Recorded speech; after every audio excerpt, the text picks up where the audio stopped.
नमस्कार, news band में आपका स्वागत है। मैं हूं ललित खजूरिया। 11 अप्रैल को जम्मू में वोट डाले जाएंगे और 18 अप्रैल को कठुआ, उधमपुर और डोडा की कॉन्स्टिट्यूंसी में वोट डाले जाएंगे। उससे पहले नेता अपना दमखम दिखा रहे हैं, पार्टियां अपने प्रवक्ताओं को भेज रही हैं, अपना जो भी मैनिफेस्टो है उसे वो बता रहे हैं कि जनता के बीच में जाइए, ये बताइए हमारे मैनिफेस्टो में क्या क्या है। क्या वाकई नेता लोगों को समझाने में कामयाब हो रहे हैं या नहीं हो रहे हैं, या फिर विपक्षी पार्टी जो है वो लगातार भारतीय जनता पार्टी पर अटैक कर रही है कि उन्होंने 5 साल में कुछ नहीं किया। इसी पर चर्चा करने के लिए हमारे साथ भारतीय जनता पार्टी के प्रवक्ता अभिजीत जसरोटिया साहब हैं, जो पीडीपी छोड़कर पीसी में गए, पीसी छोड़कर भारतीय जनता पार्टी में आए। इनसे भी बात करें और साथ ही साथ हमारे चैनल हेड विनोद जी हैं। सर, स्वागत आप दोनों का। सवाल यह है कि भारतीय जनता पार्टी चुनाव लड़ने के लिए तैयार है। जम्मू की अगर मैं बात करूं, जुगल किशोर कैंडिडेट है आपके, लोगों से बातचीत हम कर रहे हैं, कह रहे हैं हम जुगल किशोर को नहीं बल्कि मोदी को हम वोट दे रहे हैं। तो क्या फिर इन 5 सालों में जनता किससे हिसाब मांगेगी? देखिए, जो हमारे भारत के प्रधानमंत्री हैं माननीय मोदी जी, उनकी तो वेव है हर तरफ। और मुझे लगता है कि हम सब जो हैं, जिस तरह से एक सूरज होता है और सूरज से सभी रोशनी प्राप्त करते हैं, हम उनसे वो रोशनी प्राप्त कर रहे हैं। तो मुझे लगता है सूर्य देवता तो सूर्य देवता ही रहेगा। तो ये सब बातें कहना, ये कहीं ना कहीं मुझे लगता है माननीय मोदी जी की इज्जत में हम जो उनके लिए हम शब्द बोल रहे हैं, ये वही शब्द हैं। तो मुझे लगता है ऐसे देखना चाहिए, ना कि इसके लिए कि हम कहें कि उनकी अपनी क्या है क्या नहीं। उन्होंने भी जो काम किया है वो उसी सरकार में किया, उसी भाजपा में काम किया है, और काफ़ी हद तक मुझे लगता है जो तरक्की की गई है, जो आज तक मुझे लगता है जम्मू कश्मीर में खासकर इस जगह पर कभी नहीं हुई, जहाँ पर जुगल किशोर जी ने अपना जो दायित्व निभाया और बड़ा भली भांति अपना दायित्व निभाया। अभिजीत जी, आपसे जानना चाहूँगा कि आज कांग्रेस ने अपना मैनिफेस्टो जारी किया, और जो जम्मू कश्मीर लद्दाख को लेकर के उनका मैनिफेस्टो था, पहले हम जम्मू कश्मीर बोलते थे, अब डिवीज़न लद्दाख भी बन गई है। जम्मू कश्मीर लद्दाख को लेकर के जो मैनिफेस्टो में तो बिल्कुल ऐसा लग रहा है कि कश्मीर सेंट्रिक है, और उसमें कहीं ना कहीं भारतीय जनता पार्टी की भी गलतियाँ साफ नज़र आती हैं। उसमें नंबर 1, आप हर बार लोकसभा के चुनाव लड़ते रहे, विधानसभा के चुनाव लड़ते रहे, 35A और 370 आपका इशू होता रहा, लेकिन अब उन्होंने ये इशू ले लिया। उन्होंने कहा कि 35A और 370 को किसी तरह का नुकसान नहीं होने दिया जाएगा। फिर उन्होंने आपके कार्यकाल में देश विरोधी नारे लगे, हर जगह लगे, चाहे JNU हो, चाहे कश्मीर हो, चाहे जम्मू हो, लेकिन आपने कोई सख्त कानून नहीं बनाया। जो कानून था 124A 124A, उसको भी रिमूव करने की बात कांग्रेस ने की है। ये आपकी खामियां है कि नहीं है? देखिए, मुझे नहीं लगता इसमें कोई खामी रहेगी। आज अगर भारतीय जनता पार्टी को फिर से 124A के ऊपर बात करना पड़ रही है कि इसको हम वीक करेंगे, डायरेक्टली तो ये बात कर रही है कांग्रेस कि इसको हम वीक करेंगे, तो इसका मतलब क्या है कि इस 124A के जो कानून को है, ये भारतीय जनता पार्टी पूरी तरह से लगा रही है और इसको आने वाले वक्त में और भी स्ट्रेंथन करेगी। तो मुझे लगता है ये फ्रस्ट्रेशन कांग्रेस की यहीं से नजर आती है, और कहीं ना कहीं कांग्रेस की, मैं कहूंगा पूरे हिंदुस्तान के सामने जो छवि है, ये सबके सामने उभर कर आ गई है कि ये देशद्रोही कानून की फेवर में बात कर रहे हैं कि इसको हम वीक कर दें। ये मुझे लगता है कहीं ना कहीं लोगों को समझना चाहिए कि कांग्रेस का असली चेहरा क्या है। क्या कहा जाए कि कांग्रेस ने जिस तरह से ये कहा जाए, तो ये पूरा फायदा भारतीय जनता पार्टी को मिलेगा इसका? नहीं, भारतीय जनता पार्टी ने भी तो अपने टाइम में 125A को स्ट्रेंथन करना चाहिए था ना, इसको और मजबूत करना चाहिए था, 2-4 को टोकना चाहिए था, अकबर लोन जैसे लोगों को रोकना चाहिए था, जावेद राणा को रोकना चाहिए था। लेकिन इनको लगता है कि कहीं ना ये पब्लिसिटी उनको ना मिल जाए, वो जीत ना जाए, और नुकसान भारतीय जनता पार्टी को हो।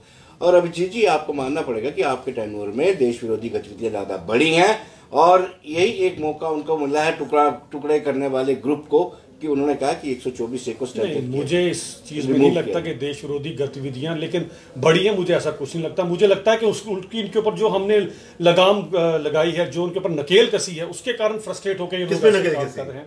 आतंकवाद के ऊपर नकेल कसी गई, हमारा पाकिस्तान को जो मुंह तेड़ जो जवाब देने की बात की गई वो दिया गया। इससे ज्यादा मुझे लगता है आज तक साहब नकेल उन पर नहीं ना कसी गई जिन्होंने संविधान की सौगंध खाकर और फिर भारतीय संविधान को चुनौती दी, भारत की एकता अखंडता को तोड़ने की चुनौती दी। उनके ऊपर अगर नकेल कसते तो लोग विश्वास भी करते। मुझे या फिर आपको लगता है कि भविष्य में शायद इनके साथ गठबंधन हो सकता है? नहीं, ऐसी तो गठबंधन वाली बात तो हम कोई बात नहीं करते। इसके अंदर सीधी सीधी ये इनकी फ्रस्ट्रेशन शो कर रही है कि आज खुद देखें, ओमर अब्दुल्ला जैसा एक जो इनके इतने बड़े, मैं कहूँगा जो चीफ मिनिस्टर भी रह चुके हैं, यूनियन मंत्री भी किसी जमाने में रह चुके हैं, वो आज दूसरे प्रधानमंत्री की बात कर रहे हैं। तो इनका कहीं ना कहीं इन लोगों की फ्रस्ट्रेशन शो होती है कि किस तरह बौखलाए हुए हैं कि एक प्योर पैट्रियोटिक पार्टी, एक प्योर हिंदुस्तानी पार्टी आज इस देश के ऊपर आज कर रही है। इससे ये लोग बौखलाए हुए हैं, इसलिए बौखलाहट में इसकी बौखलाहट से एक वो गिलास आधा पानी का भरा होता है ना, उसको अपने अपने तरीके से लोग देखते हैं। कोई कहता है आधा खाली है, कोई कहता है आधा भरा हुआ है, कोई कहता है पूरा भरा हुआ है, आधा पानी है, आधी ऑक्सीजन है। आप भी उसी तरीके से ये सोच रहे हैं। अगर हिम्मत जुटा पाए हैं ये दूसरा प्रधानमंत्री की बात करने वाली, तो खामियां केंद्र सरकार की होंगी। अगर हाउस के अंदर लोन पाकिस्तान जिंदाबाद के नारे लगाते हैं तो खामियां आपकी सरकार की थी। देखें, ये अभी हम, क्योंकि इस समय तो इलेक्शन का दौर चल रहा है, आने वाले वक्त में आपको हम ये बताएंगे कि जब कोई किसी, आज तक भी हमने ऐसा ही किया कि कभी भी किसी ने अगर भारत के संविधान के खिलाफ या भारत की एकता और अखंडता को तोड़ने की अगर बात की है, इसी कारण तो हमने पीडीपी के साथ अपना अलायंस तोड़ दिया था। यही तो रीजन रहा, यहीं से शो होता है। नहीं तो भारतीय जनता पार्टी की सरकार जम्मू कश्मीर में पहली बार बनी, आप ये मान सकते हैं। अगर सत्ता की भूख भारतीय जनता पार्टी को होती तो शायद हम उनके साथ चलते रहते आगे, लेकिन जब हमें पता लग गया कि एनफ इज एनफ, तो हमने वो सरकार छोड़ दी। पीडीपी ने नहीं छोड़ी, हमने छोड़ी थी ये सरकार। यही हमारे राष्ट्रीयवाद होने का, यही हमारी दृढ़ता का, देश की अखंडता के लिए जो हम खड़े हैं, इसी का सबूत है। महबूबा मुफ्ती के आप उनकी पार्टी में भी आप रहे हैं, पीडीपी में आपने साथ छोड़ दिया, चलो मैं पीसी की बात नहीं करता, आप बीजेपी में है, दोनों में कितना अंतर था? क्योंकि ये जो नारे लगे हैं ये दोनों उस समय गठबंधन में थे। देखिए, मैं जहाँ तक आपने जो पहला सवाल ही मेरे को लगता है थोड़ा सा गलत सा तारुफ दे दिया। नो डाउट मैंने एक पार्टी में 7-8 साल मैंने उस पार्टी को दिए अपने, और एक प्रवक्ता भी था, मुझे लगता है। और उसके बाद रही बात पीसी की, तो मेरी एक दिन की सिर्फ एक प्रेस कॉन्फ्रेंस है, वो भी किसी के साथ दोस्ती में निभाई गई, अदरवाइज मैं उनके साथ कभी नहीं गया।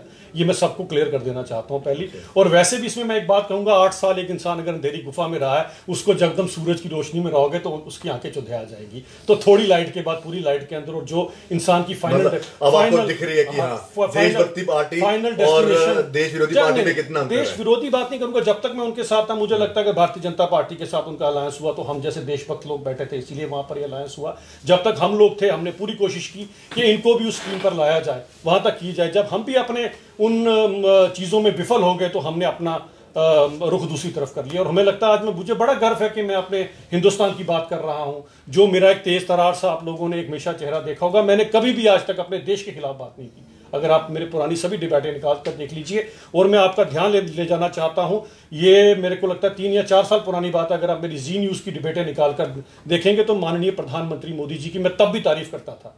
तो सबसे बड़ी बात ये होती है, अगर आप उनके साथ तारीफ तो वो मुफ्ती भी करती थी सर। हाँ बिल्कुल, तारीफ तो वो भी करते हैं कि अगर कश्मीर का मसला कोई हल कर सकता है तो वही कर सकते हैं। और वाजपेयी साहब के बाद अगर कोई प्रधानमंत्री, सवाल आपसे ये बनता है कि कब तक प्रधानमंत्री नरेंद्र मोदी की वेव के सहारे आप चलते रहेंगे? हम जितने भी दोनों कॉन्स्टिट्यूंसी में पेनिट्रेट किए, ललित ने शुरुआत की थी, लोग कह रहे थे मन तो नहीं करता इनको वोट देने के लिए, लेकिन मजबूरी है। प्रधानमंत्री, वो वीडियो वायरल हो रहे हैं अब प्रधानमंत्री मैं उसमें आपको कुछ चीज 5 सालों में कम से कम कुछ तो कर लेते। नहीं, ऐसा नहीं है, मुझे लगता है काफी कुछ किया गया। अब ये कहीं ना कहीं वो लोग हैं, आप देखें ना, भाजपा को हराने के लिए ये सबके सब इकट्ठे हो गए।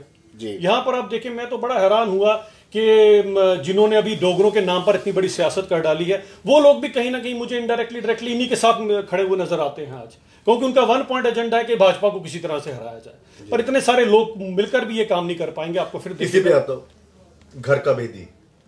आपका जो घर का जो भेदी है ना, वो दोनों भेद जानता है, जम्मू का भी जानता है और कठुए की तरफ से जानता है। तो ये भेदी कितना नुकसान पहुंचाएगा? देखें जी, मैं इसके बारे में एक बात सबको करना चाहता हूं। मुझे लगता है आज तक किसी ने ये बात की होगी, ये भेदी कहां से चला, ये चले इसका एक, ये मुझे इस चौधरी में और वो तालिब चौधरी में कोई खास फर्क नहीं आता। मतलब लाल सिंह में, मैं दोनों में कोई खास फर्क नजर नहीं मुझे आता। उसने भी अपनी कम्युनिटी को बेवकूफ बनाकर उनके नाम पर सियासत की, और इसने भी हम डोगरों का नाम खराब कर इसके ऊपर सियासत की। जब रसाना जैसा शर्मनाक वाकया हुआ तो मुझे लगता है इसको कभी भी किसी जाति के साथ, किसी जात के साथ मिलाकर नहीं देखना चाहिए था। यह कहा गया, उन्होंने कहा जी ये गुर्जरों के ऊपर उन्होंने ये एलिगेशन लगा दिया, इन्होंने डोगरों के ऊपर लगा दिया। हमने तो कभी ऐसी बात नहीं की। इन्होंने ही उस चीज को उठाकर डोगरों की बदनामी अगर किसी ने की है तो मैं साफ कहना चाहता हूं इसी चौधरी ने डोगरों की बदनामी। कौन सा चौधरी ने? चौधरी लाल सिंह ने। मैं तो साफ कहना चाहता हूं उसमें, नहीं तो लेकिन आज वही डोगरों का स्वाभिमान के लिए देखिए, काहे का स्वाभिमान, ये कौन सा स्वाभिमान हुआ आप मुझे बताओ जरा। एक बच्ची का वहां पर कत्ल होता है, एक बच्ची के साथ गलत होता है, उसके अंदर जिसने ये घिनौना काम किया उसकी जात कहां से आ गई इसके अंदर? यही काम तो उसने तालिब चौधरी ने किया। फर्क कहां पर रहा दोनों के अंदर? आपको यह देखना चाहिए था कि इसके साथ जो है एक गलत काम करने वाला घिनौना एक मिनट इसको मुझे आपको यह समझना चाहिए था, ये जिसने गलत काम किया वो घिनौना दरिंदा है, ना कि वो गुज्जर है या वो कोई डोगरा है। आपने ये कर दोनों कम्युनिटीज को आज जो आपस में इकट्ठी रहती थी, आज आपने दोनों कम्युनिटीज के बीच में लड़ाई पैदा करवा दी। लेकिन उन दोनों कम्युनिटी को भारतीय जनता पार्टी तो नहीं समझ पाई।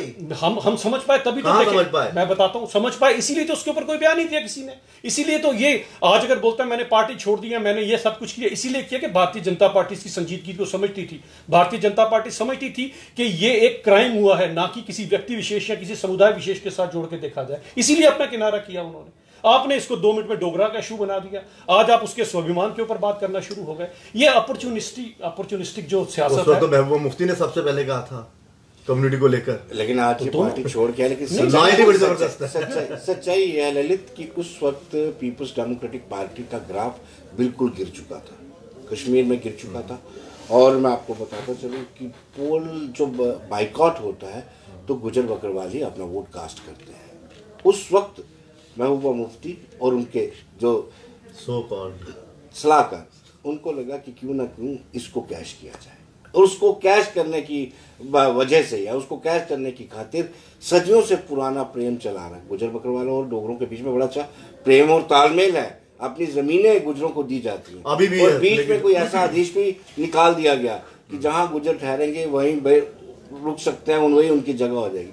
जो आपसी प्रेम भाईचारा बना हुआ था, वो नेशनलिस्ट लोग हैं, वो भाईचारे में फासला और बढ़। सर आपको लगता है कि चौधरी लाल सिंह वाकई भेद तो जानते ही है ना अपनी पार्टी का, ये घर का भेदी लंका ढाए, तो ये लंका गिराने की कोशिश करेंगे दोनों में? लेकिन मैं आपको बता सकता हूँ कि जो भी वोट काटेंगे वो भारतीय जनता पार्टी का होगा। अब कितना काटते हैं ये वक्त ही बताएगा। इसमें विनोद जी मैं थोड़ा सा मतभेद रखता हूँ। मुझे नहीं लगता जम्मू के डोगरे, हम जम्मू के जितने भी लोग हैं बड़ी अच्छी तरह से समझते हैं कि ये कुछ ऐसे नेता होते हैं जो मौका आने पर अपनी सियासत इसलिए बदल देते हैं क्योंकि आदत पड़ गई ना उनको हमेशा पावर में रहने की, तो कभी किसी की बात कभी किसी की बात करना शुरू हो जाते हैं। जम्मू के डोगरे बड़े अच्छे ढंग से समझ रहे हैं, और आपकी बात बिल्कुल सही है, उसी सूर्य देवता के लिए, उसी नरेंद्र मोदी जी के लिए सबने वोट करना है। ऐसी बातों में आकर उन्हें पता अपना वोट वो यहाँ से वहाँ कर जाया नहीं करेंगे, इनको वोट देना जाया वोट जाया करने के बराबर है। और आप देख लीजिएगा जब चुनावों का रिजल्ट निकलेगा, ऐसा ना हो कि इनकी जमानत जब्त हो। लेकिन कहीं ना कहीं बड़ा पेनिट्रेट कर रहे हैं दोनों ही सीट्स में, और खासतौर पर वो जीत के भी आए हैं बसोली से और 2 बार एमपी भी रहे हैं उस कॉन्स्टिट्यूंसी से। तो आप कह रहे हैं कि जमानत जब्त हो जाएगी। देखें जी, मैं आपको बता रहा हूँ, ये जम्मू के लोग हैं, ये हम डोगरे लोग हैं, हम जम्मू के लोग, और हमें पता है माननीय प्रधानमंत्री नरेंद्र मोदी जी को हमने जिताना है। और मैं ये सबसे अपील करना चाहता हूं कि इन लोगों के बीच में मत आए, क्योंकि आप एक चीज समझ लीजिए, खासकर जम्मू के लोगों को एक बात कहना चाहता हूं, ये कहीं ना कहीं भले वो ये डोगरा स्वाभिमान के नाम पे वोट ले रहे हैं, भले वो कांग्रेस के नाम पे, भले वो एनसी या पीडीपी के नाम पे, ये सब के सब मिलकर माननीय नरेंद्र मोदी जी के खिलाफ वोट करने वाले हैं, उनके खिलाफ चल रहे हैं। तो मैं आप सबसे ये कहना चाहता हूं कि इनकी बातों में ना आए, गुमराह ना होए। आपके पास हमारे को सबसे बड़ी बात है, उन्हीं मोदी जी ने जिन्होंने इस देश को एक नई दिशा दी है, उन्हीं को हमने फिर से जिताना है, और वोट जो है वो भाजपा को ही। सर तालिब हुसैन का पीडीपी में आना, क्या वाकई उनका चेहरा पता चल गया कि हाँ वो ऐसे नेताओं की जरूरत है जो कम्युनल कार्ड खेलते हैं? एक्सपोज हो चुके हैं, तालिब एक्सपोज हो चुका है, और महबूबा मुफ्ती की क़यादत में उसने, देखिए मैं आपको बता रहा हूँ कि ये पहले से प्लान चल रहा था, पूरा गेम प्लान था। इसको अरेस्ट करने में इतनी टाइम क्यों लगा, और जिस एसएसपी ने अरेस्ट किया उसको क्यों हटा दिया गया, ये बड़ी सारी चीजें तालमेल जो पीछे से कहानियां जुड़ती आ रही हैं। ये पहले से तय था, इंदरवल से इसने चुनाव लड़ना है और महबूबा मुफ्ती की अध्यक्षता में इसको ज्वाइन करवाना है। ये मैं फर्क पड़ेगा आने वाले? देखिए इंदरवल में कोई फर्क नहीं पड़ेगा, मुझे नहीं लगता। इंदरवल में जो गढ़ है सरूरी का, कांग्रेस का गढ़ है, वहाँ पर बहुत बड़ा अच्छा वोट बैंक है, लगातार जीएम सरूरी जीतते आ रहे हैं। जो सोचते हैं सब, आप क्या कहेंगे? देखिए मुझे नहीं लगता कोई फर्क पड़ेगा इन सब चीज़ों से, क्योंकि मैं तो एक ही चीज़ मानता हूँ, जब आप गलत चीज़ के ऊपर सियासत करके कहीं पर भी आते हैं ना, ये कहीं ना कहीं उस बच्ची के मैं कहूँगा उस बच्ची की हत्या के ऊपर आप लोग सियासत कर रहे हैं। तो जिसने उसके ऊपर सियासत की है, मुझे लगता है भगवान उन्हें बख्शेगा या उनको कोई ऐसा मौका मिलेगा आगे बढ़ने। चलिए बहुत बहुत शुक्रिया इस तमाम बातचीत के लिए। Okay sir.